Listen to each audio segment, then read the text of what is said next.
Cooper the dog, and the little caterpillar. Cooper was a small, clumsy dog. He was also very curious and smart. Wherever something exciting happened, he made sure he was there. His short legs sometimes held him back, but what he lacked in height, he made up for in courage. Cooper lived with his family on a large estate with an apple orchard. There was always something happening on the farm. Big tractors and trucks regularly went back and forth across the property. They brought back empty crates and picked up the harvested fruit that had been packed for delivery. The empty crates would get piled high in the corners of the yard, creating many great places to hide. But even with all that activity, Cooper sometimes got lonely. When his big brothers wrestled, Cooper would throw himself in between them, eager to join in. "Get out of here!" his brother would shout. "You're too little!" It made Cooper a little sad, but he could usually find something new and exciting to do. Today, the little dog was especially bored. "I wish I had someone to play with too," he said, whining to himself. Just then, he spotted a little green caterpillar crawling very slowly up the tire of a big truck. A farmer was loading the flatbed up with boxes of ripe apples. They smelled very good. The caterpillar was small and the way up to the apples was very long. But she had a huge appetite, and the smell of the apples attracted her instinctively. Cooper the dog watched the little caterpillar for a while. Then he reached for her with his paw, but he was too short. "Hey," he called up to her. "Do you want to play with me?" "Sure. Come up and join me," the caterpillar replied. "We can play hide and seek. But you'll have to wait until I've eaten. I'm really hungry." Cooper was happy that the little caterpillar wanted to play with him. He wagged his tail. He only had one problem. "How do I get up there?" he asked. "Do like I did. It's easy. Just crawl up," the little caterpillar said. "But I can't crawl," exclaimed Cooper. "Then I can't play with you," said the caterpillar. She had reached the top of the tire now, and Cooper couldn't see her from below. The little dog ran around the truck and found the loading ramp. It was still open. He could run up there quite easily. Now in the flatbed, standing in front of the crates of fruit, he tried to find the caterpillar. He jumped on one of the boxes and started looking for her among the apples. The little dog sniffed from one apple to another, but there was no trace of the caterpillar. "I'll never find you like this," said Cooper in exasperation. "I thought hide and seek would be easier."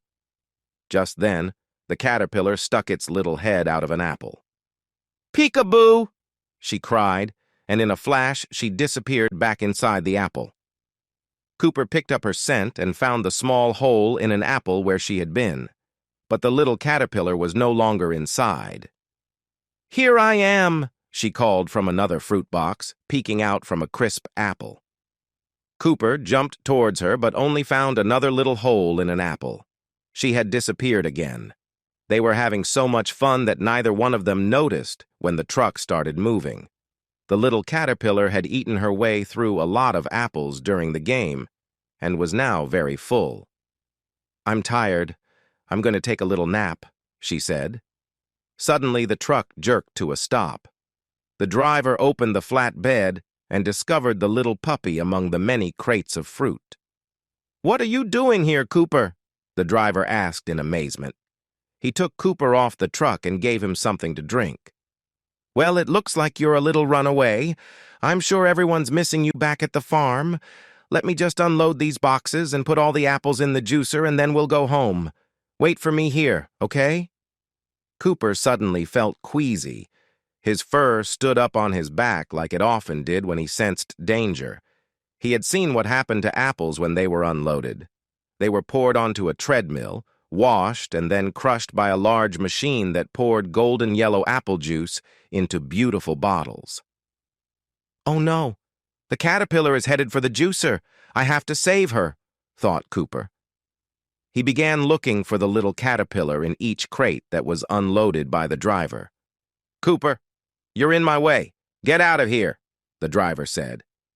But Cooper showed him his innocent puppy dog eyes, so he couldn't stay mad at him for long. Cooper almost gave up hope of ever finding the little caterpillar. He sniffed the remaining crates. When the second-to-last crate was unloaded, Cooper felt defeated. He only glanced at the crate sadly. Just then, he saw a little green head peeking out of an apple. He ran to his friend and saw that she was still asleep. "What luck!" Cooper rejoiced. He barked quite loudly and gently nudged her with his paw. "Wake up or they'll turn you into juice," he yelled. The caterpillar didn't seem to hear him. She stretched casually and asked, "Why are you yelling? I'll tell you all about it later. Quick, crawl onto my back and then let's get out of here." By the time the last crate was unloaded, Cooper and the caterpillar were off to the side, watching everything from a safe distance. Cooper told the caterpillar what had happened during her nap. "I'm so glad I found you in time. Now we can be friends forever," Cooper said joyfully. Realizing the danger she had been in, the little caterpillar said, "You're my hero and the best friend anyone could ask for." "It's time to go home now," the driver said. Cooper ran happily back to the truck with the little caterpillar hidden in his fur, and they all drove happily back to the farm. The end.